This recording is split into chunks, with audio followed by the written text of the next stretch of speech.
본문을 대독하겠습니다. 내가 세상에 화평을 주러 온 줄로 생각하지 말라. 화평이 아니요 검을 주러 왔노라.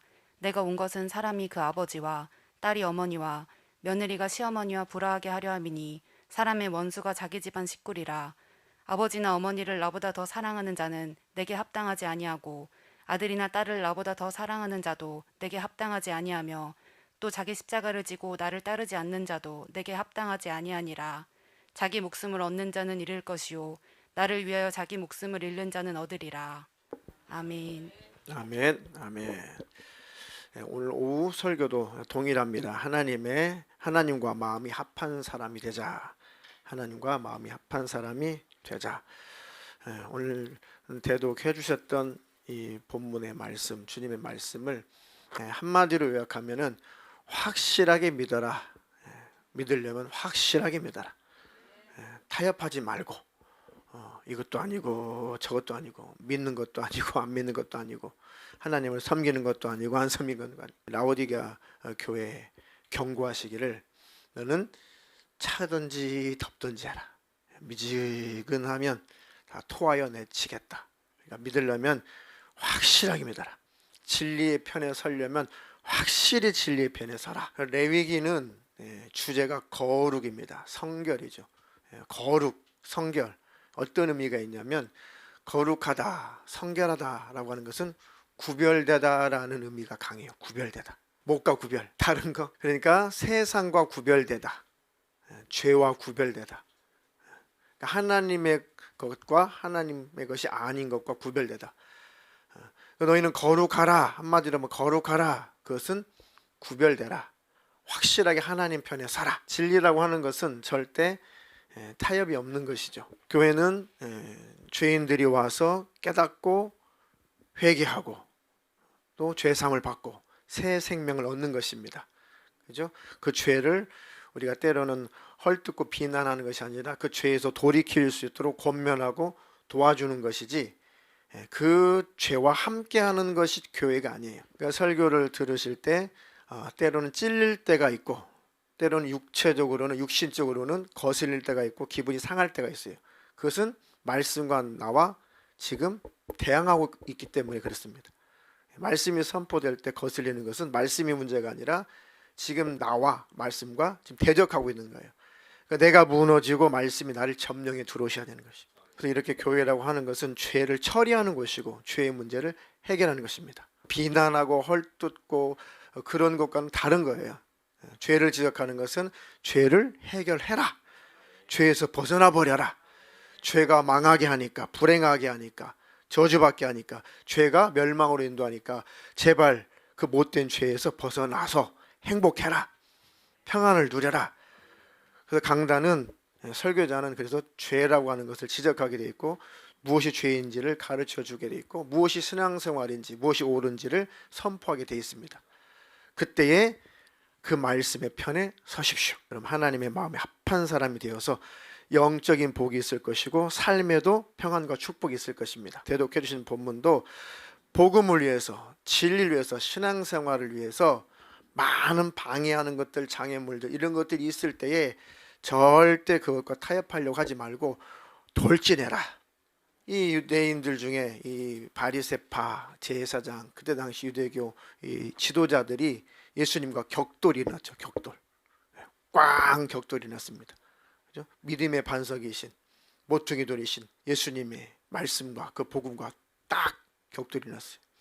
내 이 반석과 이 돌과 부딪힌 자만 박살나는 겁니다. 이 말씀에 잘못된 비진리가 잘못된 비신앙이 완전히 박살나서 그들이 다 가루처럼 사라지고 하나님의 말씀이 진격해 가셔야 되는 거죠. 자, 오전에도 우리가 바울의 그 사건을 일부 살펴봤습니다. 자, 바울이 하나님 마음에 합한 사람이다. 바울이 하나님 마음에 합한 사람이다. 첫 번째 이유는 뭐라고 그랬죠? 하나님께서 주신 그 삶을 감사함으로 성실하게 실행하며 살았던 인물이에요. 내가 지금 어떤 직업을 가지고 있든 어떤 처지에 있든 하나님이 그 삶을 현재 살게 하셨다면 감사함으로 성실하게 그 삶을 살아내야 되는 것입니다.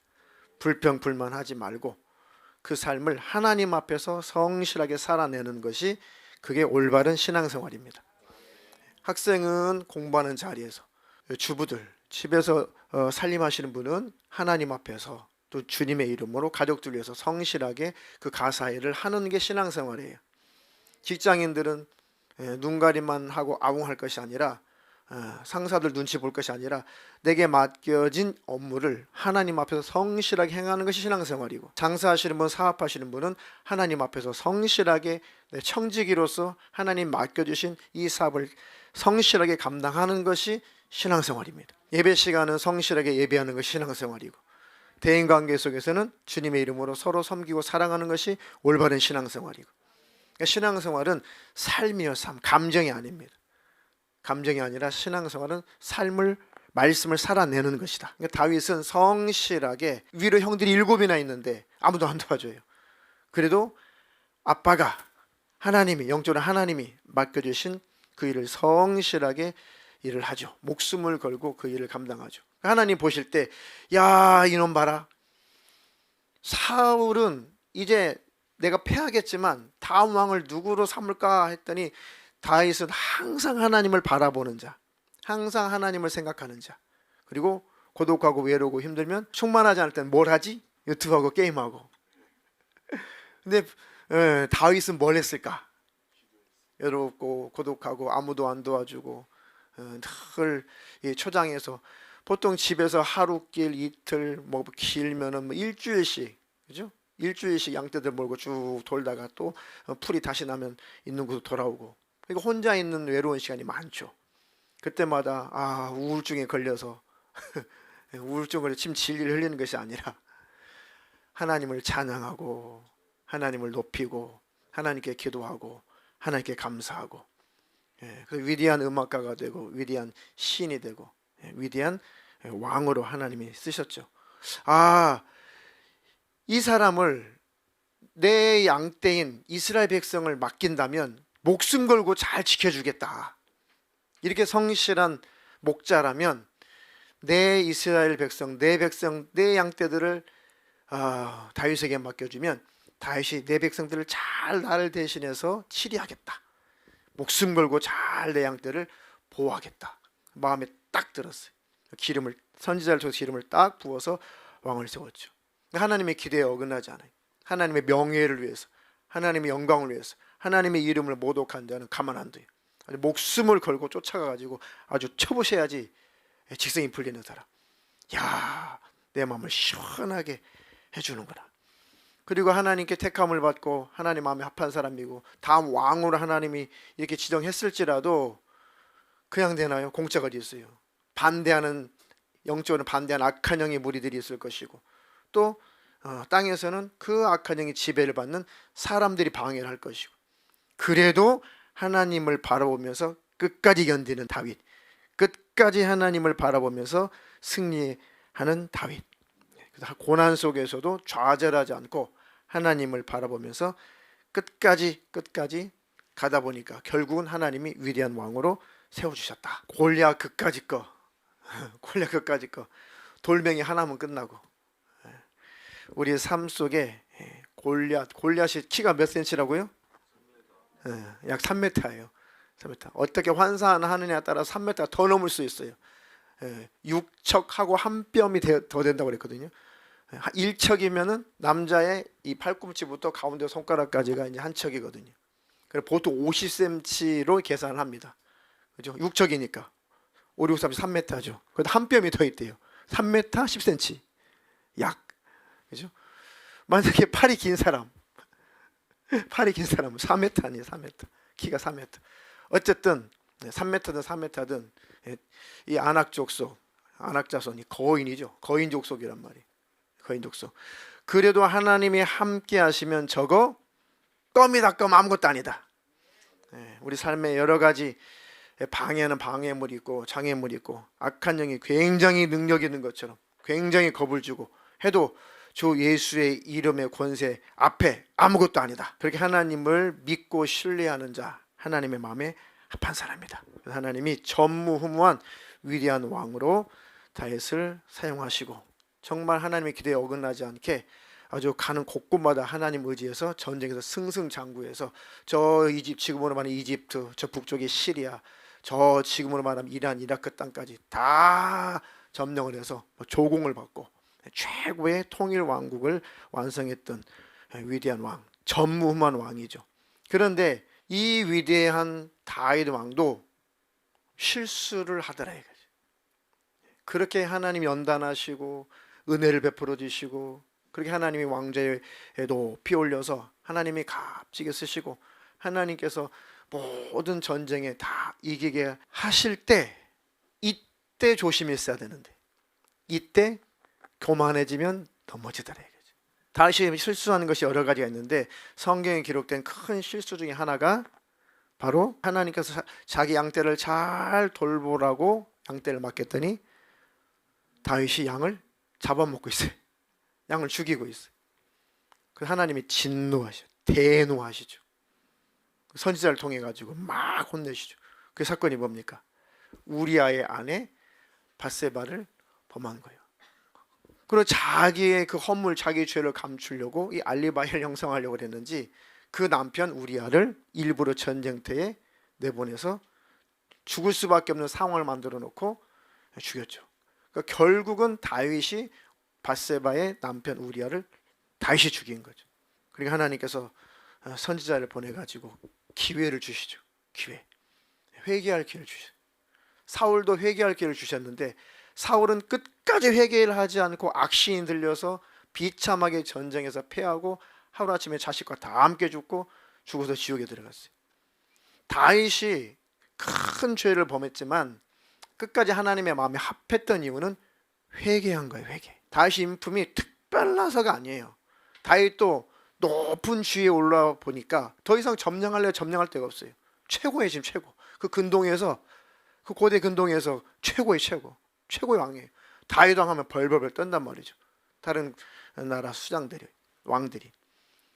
그런데 다윗도 교만함이 무너지더래요.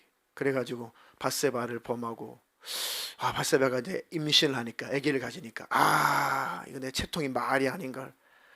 그래가지고 전가를 보내서 우리아를 이제 데려오죠. 우리아야 고생 많다. 와서 좀 쉬어라. 우리아가 큰 칼을 차고 전쟁터에서 우리아 장군 고생 많네. 자네가 있어서 우리 백성이 안전하게 잘 살고 있다네. 수고 많네. 오늘은 말이야 건하게 한 잔 마시고 집에 가서 안사람이랑 좋은 시간 보내게. 아닙니다. 제 동무들이 전쟁터에서 싸우고 있는데 저 혼자 어떻게 계십니까? 역시 멋있어. 내가 그래서 자네를 신뢰하는 거야. 속으로 큰일 났다 이거. 이 알레이바이가 형성이 안 되네. 큰일 났다. 가서 지 아내가 자야 되는데 이것이 너무 충성의 열정이 불타는데 그러지 말고 가서 집에 가서 푹 쉬게나 해서 보냈어요. 그랬더니 우리 아가 집에 안 들어가고 한쪽에서 잠을 자고 이렇게 그 소식이 들려요. 그러니까 또 다윗이 또 불렀어. 우리아 장군 들라. 이렇게 훌륭한 장수가 있다는 것이 내게 큰 영광이네. 그러지 말고 앞으로 또 큰 전쟁을 치러야 되니까 오늘 밤은 맛있게 먹고 또 건하게 한 잔 마시고, 왕이 나쁜 놈이네. 술도 먹이고 아내를 가서 즐겁게 해주고 가게. 아내가 얼마나 이랬겠는가. 아닙니다. 전쟁터에 나가서 싸우겠습니다. 답답하네. 그 잘하면 가서 자. 왜 이렇게 충성 열정이 남다른 거 도대체. 내가 힘들어 너 때문에 지금. 동무들이 다 죽고 있습니다. 그런 거 걱정하지 말고 그냥 잠만 자고 가. 집에 가가지고 이렇게 보냈단 말이에요. 기어이 잠을 안 자네. 네가 죽으려고 환장을 했구나. 그래가지고 다른 장수를 불러가지고 이제 쪽지를 딱 주죠. 아무개 장군 우리아가 가거든. 이렇게 그 전쟁이 치열할 때 우리아를 맨 치열한 전쟁터에다 앞에다 딱 세워놓고 모두 군대는 샥 빠져가지고 이 우리아를 확실히 죽도록 가라. 우리아는 지 죽이라는 소리도 모르고 편지를 갖고 가가지고 자기 다른 장수한테, 자기 상관한테 딱 전해준 거예요. 딱 상관 읽어보니까 죽이라는 거구나. 전쟁이 치열할 때 우리아를 제일 치열한 그 전투 속에 집어넣고 싹 군대가 빠져나갔죠. 그래가지고 이 이방인들에게 훌륭한 장군이 찔려 죽었어요. 잔인하게 죽였죠. 그러니까 하나님께서 대노하시는 거죠. 내 양을 잘 지킬 줄 알고 목숨 걸고 잘 지킬 줄 알고 내 양을 맡겼더니 이놈이 양을 잡아먹고 있네. 양을 해치고 있네. 그래가지고 하나님 선지자를 보내가지고 호되게 야단을 치죠. 다윗에게 왕이시여 드릴 말씀이 있습니다. 뭐냐? 어느 지역에 큰 양을 많이 키우는 부자가 있는데 자기 집에 손님이 와가지고 대접을 하는데 자기 많은 양떼 중에 양 한 마리 잡아가지고 대접하면 되는데 그거 아까워가지고 딱 양 자식처럼 양 한 마리 키우는 가난한 그 사람의 집에 가지고 그 양을 강제로 뺏어가지고 그거 잡아가지고 손님을 접대한 일이 발생했습니다. 어떻게 하면 좋겠습니까? 그런 나쁜 놈이 어디 있냐? 그런 놈은 몇 배로 갚아주든지 아니면은 죽여야 된다. 정확한 구절은 제가 잘 기억이 안 납니다. 자, 다윗이 하나님 마음에 합한 것은 바로 무릎을 꿇었다는 거예요. 바로 무릎을 꿇고 맞습니다. 맞습니다. 바로 제가 그랬습니다. 제가 잘못했습니다. 하면서 하나님 앞에 막 회개하죠. 그러니까 그 진실하게 회개를 하니까 선지자가 하나님도 당신이 진실하게 죄를 인정했으니까 용서는 하는데 당신이 영혼은 지금 구원이 취소가 안 되는데 문제는 뭐냐? 당신의 그 행동 때문에 원수가 영적으로는 악한 영이 힘을 얻었다. 세력을 강하게 했다. 그러니까 그것으로 말미암아 이 일로 말미암아 당신은 대가를 치르게 된다. 그러니까 우리가 회개하고 죄 용서를 받으면 영적으로는 우리가 문제가 없을 수가 있어요. 내 영은. 그런데 내가 저질러 놓은 그 죄에 대한 보응을 받을 때가 있어요. 대가를 내가 치러야 될 때가 있습니다. 그게 아프죠. 그게 무섭죠. 그러니까 죄는 초반부터 끊어야 돼. 그 죄에 대한 대가, 그 보응을 받는 것이 굉장히 힘들거든요. 그러니까 그 죄 때문에 그때 밧세바가 임신했는데 아이가 낳은 지 7일 만에 죽었어요. 하나님이 죽게 내버려뒀죠. 아무리 금식하고 아이 살려달라고 했지만은 하나님께서 그 아이를 죽였어요. 물론 그 뒤에 다음 왕이 될 솔로몬을 하나님 갖게 하셨지만은 솔로몬, 샬롬, 평강의 왕이거든요. 예수님을 그 외표한 인물을 아들을 하나님이 다 주셨죠. 왜? 회개했으니까. 또 하나님 마음에 합하니까 또 축복하시는 거예요. 훌륭한 아들을 하나님이 주신 것입니다. 이렇게 회개한 자는 하나님 마음에 합당한 자고 회개한 자는 하나님이 이어서 다시 더 큰 복을 부어 주십니다. 겸손한 자. 자, 시편 51편은 잘 아시다시피 이제 다윗이 밧세바를 범하고 우리아를 죽이고 나서 그때 상하나 사무엘 상하 이런 데는 잘 기록되지 않은 그런 구절들인데 다윗이 그때 심정이 어땠는지 어떤 마음으로 회개를 했는지 다윗이 쓴 시편에 시에 기록이 되어 있죠. 51편 다 읽지 말고 9절로 12절만 읽겠습니다. 주의 얼굴을 내 죄에서 돌이키시고 내 모든 죄악을 도말하소서. 하나님이여 내 속에 정한 마음을 창조하시고 내 안에 정직한 영을 새롭게 하소서.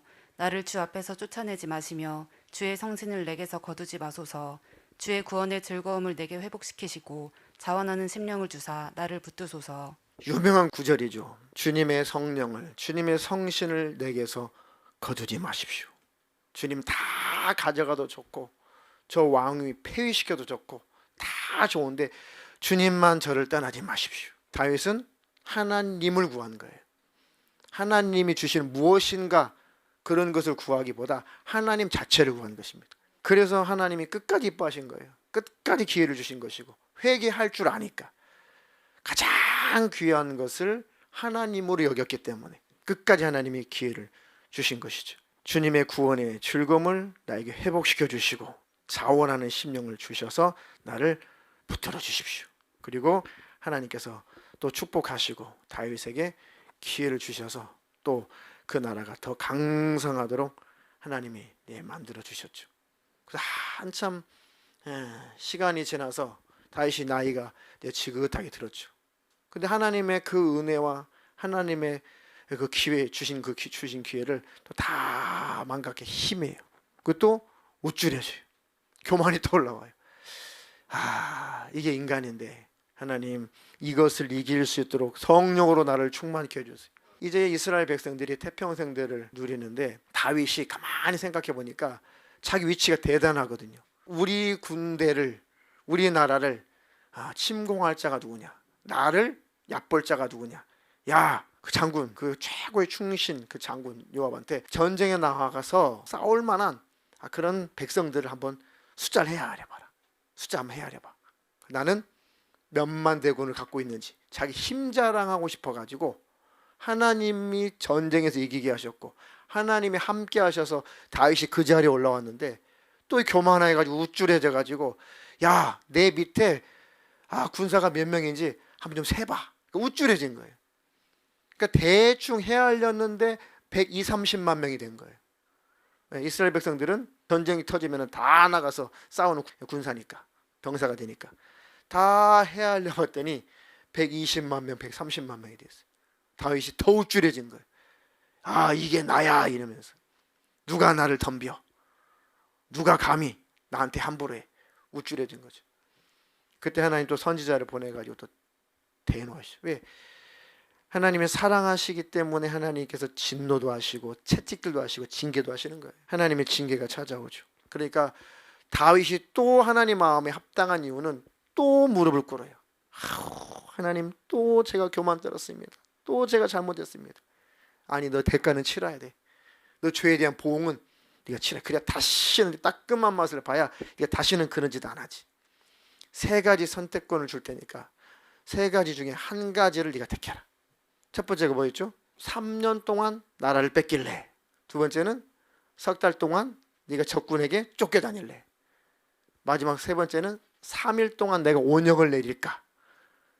그러니까 쫓겨다니는 것보다 차라리 내가 하나님께 맡기는 게 낫겠다. 하나님으로부터 나오는 온역, 전염병, 그것으로 내가 심판받는 게 낫겠다. 세 번째 거 택하겠습니다. 아무것도 아닌 것처럼 말을 했어요. 3일, 그까짓 거 잘 참으면 되지. 그까짓 거 3일. 3일 만에 장정만 7만 명을 죽여버렸어요. 하나님이 장정만 7만 명을 죽입니다.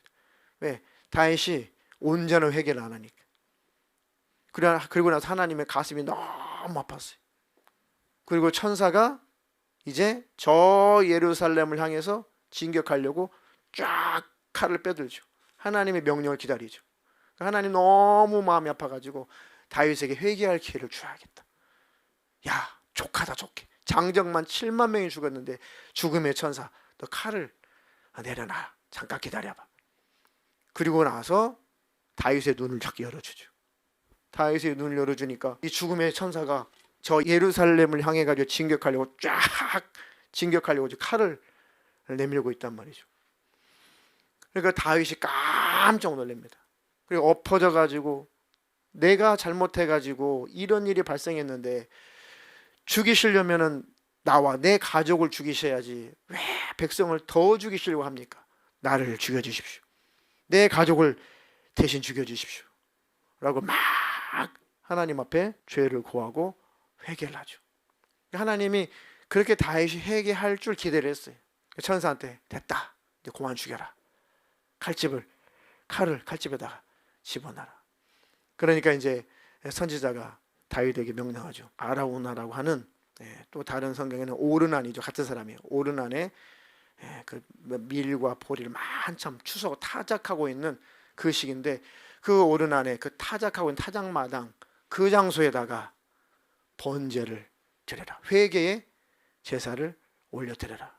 가봤더니 바로 천사가 죽이려고 했던 바로 그 장소예요. 천사가 서 있던 그 장소가 오르난의 타작마당이었죠. 예루살렘은 이제 다윗과 다윗의 가족들과 신복들과 충복들이 다 그 근처에 왕궁 근처에 다 살고 있어요.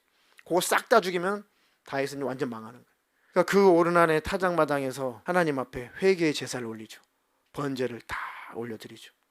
그리고 나서 하나님이 됐다. 그러니까 그 천사가 딱 죽음의 천사가 심판하는 천사가 딱 철수를 합니다. 그 오르난의 타작마당 그곳이 역사적으로 이삭을 번제로 바치려고 했던 그 자리죠. 그것이 바로 예수님이 십자가에서 죽으신 자리고 마귀가 거기다가 모슬렘 사원을 만들어 놔버렸어요. 지금 현재 그 같은 장소입니다. 같은 장소. 그러니까 나중에 내가 이 모든 죄를 다 짊어지고 사람의 모습으로 가서 내가 친히 제물이 되어서 내가 죽어줄 테니까 다윗은 살려줘라. 다윗은 살려줘라. 그게 하나님의 마음이에요. 실제 예수님이 바로 그 오르난의 타작마당, 그 십자가 섰던 곳이 바로 그곳이거든요. 거기서 하나님이 사람의 모습으로 오셔서 피 흘려 죽으시고 다윗과 구약사람, 신약의 사람 우리 모든 죄악을 다 해결하신 장소가 바로 그 장소입니다. 그러니까 다윗은 회개한 것이 위대한 거예요. 전쟁에서 승리한 거 다 하나님이 하신 것이고, 우리도 실수할 때 바로 회개하고 돌이키고 무릎 꿇으면 돼요. 더 큰 죄를 저지르기 전에 빨리 내가 내 속에서 죄를 빨리 사라져야 돼. 빨리 유산시켜야 돼요. 죄를 키우고 죄를 확대시키면 내가 받을 보응이 있어요. 내가 치러야 될 대가가 있는데 혹독합니다. 그러니까 빨리 하나님께서 마음속에 성령으로 감동하실 때 얼른 지워야 돼요. 얼른 죄를 뽑아내야 돼요. 그래 보응도 없고 대가도 없습니다. 실행으로 옮겼다가 하는 대가를 치러야 돼요. 하나님, 내 안에 죄의 생각이 들어올 때 벌써 이기게 하시고, 내가 그 죄를 마음속에 끌어당겼을 때 행동하기 전에 빨리 버리게 하셔서 죄에 대한 대가와 보응을 내가 치르지 않게 해주시옵소서. 그래서 하나님이 다윗을 끝까지 사랑하시고 마음에 합한 자라고 인정해 주신 것은 다윗은 회개한 자다. 역대상 21장 16절로 17절. 다윗이 눈을 들어보매 여호와의 천사가 천지 사이에 섰고 칼을 빼어 손에 들고 예루살렘 하늘을 향하여 편지라. 다윗의 장로들과 더불어 굵은 배를 입고 얼굴을 땅에 대고 엎드려 하나님께 아뢰되 명령하여 백성을 계수하게 한 자가 내가 아니니이까. 범죄하고 악을 행한 자는 곧 나이니이다. 이 양떼는 무엇을 행하였나이까. 청하건대 나의 하나님 여호와여, 주의 손으로 나와 내 아버지의 집을 치시고 주의 백성에게 재앙을 내리지 마옵소서 하니라. 이렇게 하나님 앞에 엎드려야 하나님께서 용서해 주시고 기회를 주시고 다시 하나님이 큰 복으로 역사를 하시는 것입니다. 그래서 하나님의 마음에 합한 사람은 마지막으로 회개할 수 있는 자, 회개할 마음이 있는 자, 회개를 실행하는 자가 하나님 마음에 합한 사람이다. 사울은 너무 아까워요. 너무너무 아까워. 진짜 수고 많이 했거든요. 사울도 엄청난 전쟁을 많이 치렀고 많은 땅을 뺏었고 참 백성은 잘 먹고 잘 살게 해주고 사울도 훌륭한 왕이었어요. 그런데 사울은 회개를 안 했어요. 끝까지 자기 체면 때문에 내 체면만은 좀 지켜주세요 하다가 망한 거예요. 근데 다윗은 죽여주십시오. 그리고 주님만 나를 떠나지 마십시오. 하나님, 우리도 다윗이 가졌던 그 회개의 영 내게도 부어 주시옵소서. 베드로도 3차례나 예수님 부인하고 마지막 3번째 예수님을 저주까지 하면서도 부인했지만 베드로가 훌륭한 것은 마지막 회개했다는 거죠. 가룟 유다도 참 예수님이 사랑했던, 또 예수님을 사랑했던 제자였지만 가룟 유다는 회개하지 않고 자살해서 지옥 갔다는 것이고, 그게 문제입니다. 바울도 자기 나름 얼마나 하나님을 사랑한다는 그 사랑, 그 열심이 특심이었습니까? 근데 하나님에 대한 사랑을, 하나님의 충성을 오해를 했죠. 야, 내가 사랑하는 목숨보다 더 귀하게 여기는 하나님을 모독해? 뭐 나사렛 촌동네에 태어난 그 목수의 아들이 그게 메시아라고? 그게 하나님이라고? 그게 하나님의 아들이라고? 십자가에 매달려 죽은 자가 하나님의 아들이라고? 부활했다고? 똑같은 놈들이야. 이 예수를 십자가에 매달아 죽였듯이 요거 예수가 부활했다느니 예수님이 뭐 살아났다니 하는 놈들도 싹 다 데려다가 다 몰살시켜야 돼. 감히 하나님을 이렇게 모독할 수가 있어? 바울은 굉장히 하나님을 사랑한다고 생각했지만 하나님과 원수가 된 거죠. 그 중심을 하나님이 아신 거예요. 하나님에 대해서 아주 악한 자가 아니었어요. 오해하니까 하나님 앞에 큰 죄를 저지른 거죠, 바울이. 그 다음에 도상에서 또 예수 믿는 사람들 잡아들이려고 가다가 예수님께서 부르시죠. 사울아, 사울아, 어찌하여 네가 나를 핍박하냐? 당신은 누구십니까? 나는 네가 핍박하는 그 예수다. 네가 꼭 하는 짓이, 네가 네 발로 이 가시채를, 가시덩굴을 네가 네 뒤꿈치로 계속 가시채를 차는 것처럼 네가 그 짓을 하고 있구나. 그럼 네 발이 아주 그냥 너덜너덜 다 찢어져 가지고 상처를 입지 않겠냐. 네가 하는 짓이 꼭 네 영혼 망할 짓만 하고 있다. 그때 그 음성을 듣고 바울이 아주 구약에 능통한 사람이죠. 율법의 대가죠. 모든 선지자의 그 예언이 다 그 음성을 듣고 다 조립이 되면서 정말 예언되었던 그 메시아, 그 예수가 진짜 그 메시아구나. 성경에 어떻게 구체적으로 다 기록이 되어 있지 않았지만 그 뒤에 3년 후에, 그러고 나서 3년 후에 바울이 목숨을 걸고 막 복음을 전하는 그런 사건들이 쭉 기록이 됐죠. 바울도 내가 이방인들 위해서 택한 내 그릇이 하나님 말씀하신 것은 회개했다는 거, 회개. 돌이켰다는 것입니다. 그러니까 하나님 마음에 합한 자, 마지막으로 회개한 자, 그들을 하나님이 축복하신다. 그들에게는 끝까지 기회를 주신다. 요한계시록 3장 19절로 20절 마지막 읽어보겠습니다. 무릇 내가 사랑하는 자를 책망하여 징계하노니 그러므로 내가 열심을 내라 회개하라. 볼지어다 내가 문 밖에 서서 두드리노니 누구든지 내 음성을 듣고 문을 열면 내가 그에게로 들어가 그와 더불어 먹고 그는 나와 더불어 먹으리라. 내가 사랑하는 자를 책망하여 징계한다. 네가 열심을 내라, 회개해라. 자꾸 회개하라고 성령님이 문을 두들기시죠. 회개해라, 문을 열어라, 문을 열어라. 문을 열면, 내 음성을 듣고 회개하면, 문을 열면 내가 그에게로 들어가 그와 더불어 먹고 그는 나와 더불어 먹으리라. 회개한 자를 하나님은 기회를 주시고 축복하십니다. 하나님 나에게 늘 깨닫게 하시고 알게 하셔서 잘못할 때 하나님의 징계와 채찍이 가해지기 전에 깨닫게 하시고 빨리 돌이켜서 회개하는 자가 되게 해주셔서 끝까지 주님 손에 붙들려 쓰임받는 자가 되게 해주시옵소서. 오전에 이어서 하나님과 마음이 합한 사람, 마지막 회개하는 사람. 실수해요. 실수 안 하는 사람이 어디 있습니까? 다 인간은 다 똑같아요. 그 훌륭한 다윗도 큰 실수를 이렇게 저질렀다니. 성경에 기록된 것만, 큰 사건만 2차례예요. 기록이 안 된 것은 또 얼마나 있겠어요. 그렇지만 2개만 기록한 것은 그때마다 다윗은 회개했다.